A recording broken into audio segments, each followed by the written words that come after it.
What up, world? It's Machiavelli Ruffin back with another reaction, y'all. On LeBron James wear I Can't Breathe shirt. If you're new to the channel, don't forget to hit that subscribe bell. Man, this is a throwback, y'all. Y'all gonna love this. Thug life. Evening from New York, I'm Chris Hayes. A remarkable scene just unfolded moments ago here in New York at tonight's NBA matchup between the Brooklyn Nets and the Cleveland Cavaliers, with the Duke and Duchess of Cambridge in attendance alongside Beyonce and Jay-Z. Cavs star LeBron James took the court for warm-ups in this t-shirt bearing the words, "I can't breathe." Last words uttered by Eric Garner, repeated 11 times as he was subjected to the police chokehold and restraint that caused his death. Wasn't the only one wearing it. Multiple players on both teams donned the shirt in solidarity tonight. These Nets and Cavs players, latest in a series of pro athletes to invoke those words, which become a rallying cry for nationwide protests against police brutality, including Chicago Bulls point guard Derrick Rose, in the NFL Detroit Lions Reggie Bush, and the Cleveland Browns Johnson Batamosi. It's been 5 days since the Staten Island grand jury decided not to indict New York police officer Daniel Pantaleo in Garner's death.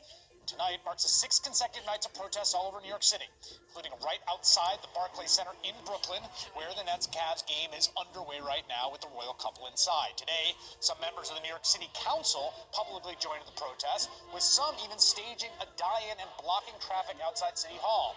The council speaker opened today's official meeting with remarks about Eric Garner.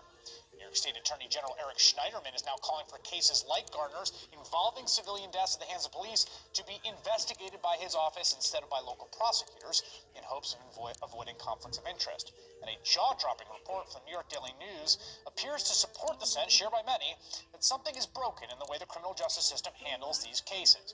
Among 179 people killed by on-duty NYPD officers over the past 15 years, according to the Daily News, just 3 have led to the officer's indictment, and only one resulted in a conviction.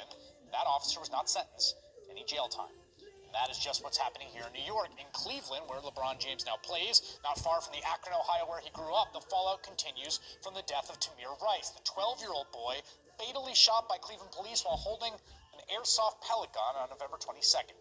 Video of the incident seems to contradict some very key points in the account initially provided by police.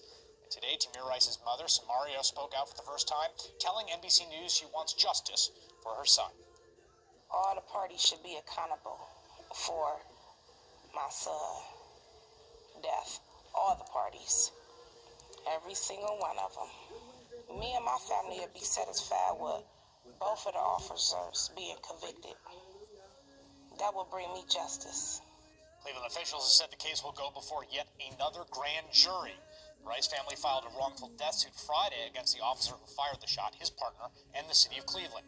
This after a Justice Department report last week found evidence of systematic abuse in the Cleveland PD. The family has also retained attorney Benjamin Crump, who has represented the families of Trayvon Martin and Michael Brown. Today, Tamir Rice's mother revealed new details about what happened after her son was shot, including, she says, that her 14-year-old daughter was detained and handcuffed by police on the scene. The little girl or the little boy said, as she was coming out the wreck, she was in the bathroom, your brother been shot. So she goes charging towards her brother. They actually tackle her and put her in handcuffs. So that's how she ends up in handcuffs in the police car next to my son laying there. So she's actually looking at her brother dying before her eyes. We contacted the Cleveland police late today for a response to those allegations. Have not yet heard back. We will update you tomorrow if we do. Meanwhile, less than a mile from where that basketball game tonight is underway in Brooklyn, a funeral was held over the weekend. The latest victim of a shooting by the NYPD, 28-year-old Kai Gurley, was unarmed when he was shot by a rookie officer in the stairwell of a Brooklyn housing project on November 20th. The Brooklyn district attorney announced on Friday he'll convene a grand jury to hear that case. Joining me now on the phone is Nathaniel Vinton. He's a reporter from New York Daily News who was at the game tonight. Nathaniel, tell me what it's like inside. Well, it's a pretty surreal scene with the Royals here and LeBron James with his T-shirt statement. It was kind of all coming together at once here in the stadium. You've got protesters outside as well. They had sort of congregated beforehand. What was that scene like? Well, to tell you the truth, if you're in the arena, it's pretty easy to be insulated from it, for better or worse. The The Royals came in through an elevator that brings vehicles down below, and then they sort of regrouped. Everyone was wondering if these two sort of megawatt celebrity units were going to interact with each other or cross over in any way. There were a lot of people here just watching everything LeBron did from start to finish. Was there any audible reaction when LeBron came out in that shirt? There's an electricity around him wherever he goes. There's a lot of people here in Cavs gear, fans of his, and I wouldn't say there's anything specifically audible. Everybody knew that it was coming, I think, and a number of his teammates, people on the other team, had the shirt going. So, it's just part of the general atmosphere here. Yeah, it marks quite a departure. I mean, we saw, back in the 1990s when I was a childhood NBA fan, Michael Jordan famously saying that Republicans buy sneakers too. A lot of players shying away from any kind of political statements. This marks quite a departure in that respect. Yeah, it sure does. And LeBron seemed to want to just make the T-shirt itself be its own statement. He was in the locker room before the game. He got there early, and of course there were about 50 people surrounding him while he's stretching, listening to his headphones, just waiting to see what he does. And he was asked if he was going to be wearing the T-shirt. He said he didn't know. Of course, he did know. It turned out that about 25 minutes before the game, he had the shirt delivered to him by Jarrett Jack from the Brooklyn team, and he wore it just for the warm-up, just for a brief moment. Nathaniel Vinton, Daily News, thank you very much. The grand jury decisions in Ferguson and here in New York have got a lot of people questioning whether local prosecutors should be the ones to present cases involving police shootings. Can those prosecutors adequately represent the interests of victims when they frequently work with law enforcement officers and depend upon them every day to build their cases? Well, enter New York State Attorney General Eric Schneiderman, who wants someone else to handle police shootings, specifically himself. He wrote a letter to Governor Andrew Cuomo today calling for an executive order that would supersede local district attorneys, handing the investigation and prosecution of police cases over the State Attorney General's office. I spoke to Attorney General Schneiderman. I asked him if he'd explain exactly what he's asking for from the governor. What I've done today is send a letter to the governor, first of all, committing myself to working with him and the members of the legislature to reform the law that needs to be reformed at the state level very badly. Our laws relating to the process for prosecuting misconduct by police officers need to be rewritten, and asking in the interim that he do the only thing we can do immediately, which is to designate my office, the Office of the Attorney General, and this is the only office he can designate to do this, to take over, pending this legislation being passed, take over all cases of deaths caused by police officers in the line of duty of unarmed civilians. A very narrow set of cases, but it is an immediate step to restore public confidence, and I've asked for an order that will expire when he and the legislature rewrite the laws that badly need to be rewritten in New York and to set an example for the country. So anytime a politician is saying, I want you to give my office more power, obviously there's going to be some skepticism around this. I mean, why is your office the right office to do this? Well, the only office in the state that the governor under our state law is empowered to direct to take over a case from a district attorney is the Attorney General. It's been done in the past on a variety of occasions. The famous Knapp Commission prosecution that was in the movie Serpico was because Governor Nelson Rockefeller directed the Attorney General to supersede the DAs and appoint a special prosecutor. The Attorney General's office is the only office that can do this, and we have 13 offices around the state.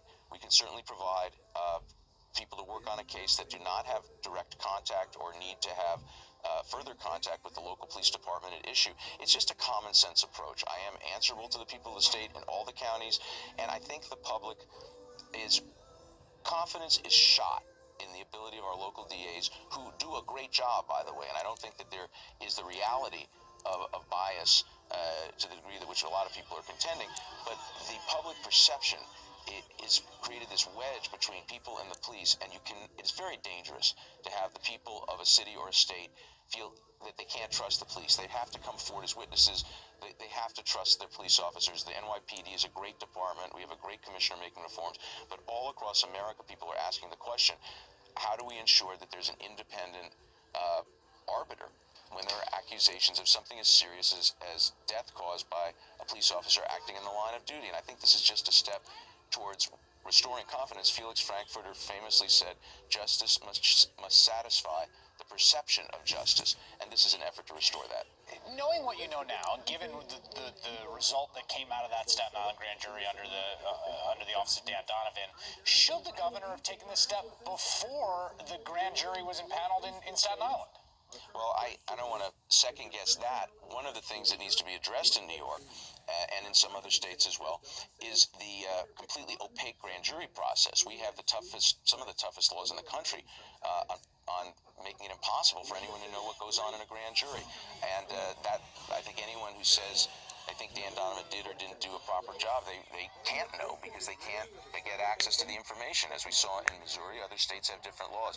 But when the legislature and the governor get to work on this, one of the issues they have to address is this black box of the grand jury in New York, which has very tough secrecy laws. Ultimately, what you would like to see is a legislative solution that essentially creates some kind of independent office that these cases are automatically fed to.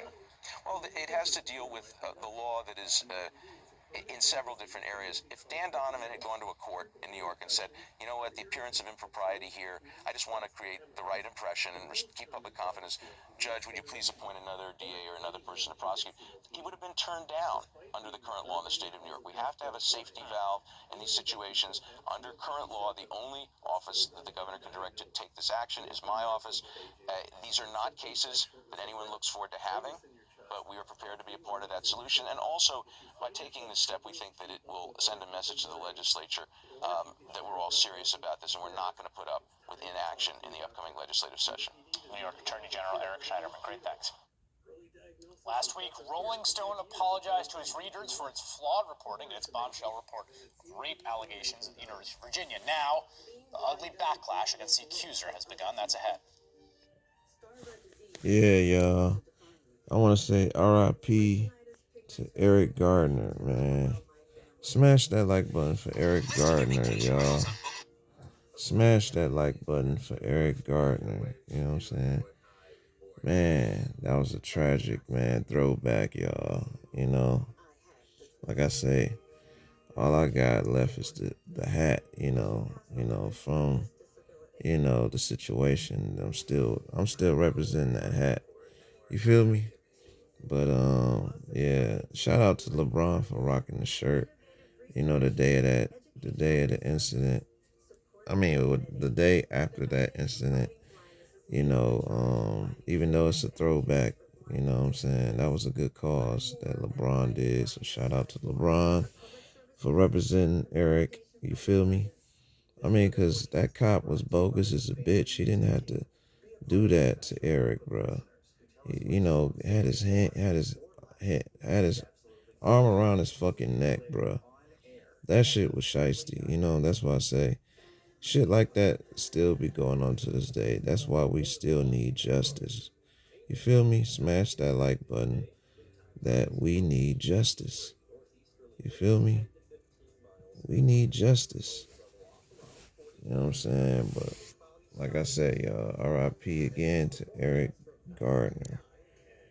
But other than that, y'all know what it is. Y'all know my motto. Let me know y'all thoughts in the comments on, what y'all think on LeBron for rocking the shirt and the other basketball players. But other than that, y'all be safe, stay dangerous, stay blessed.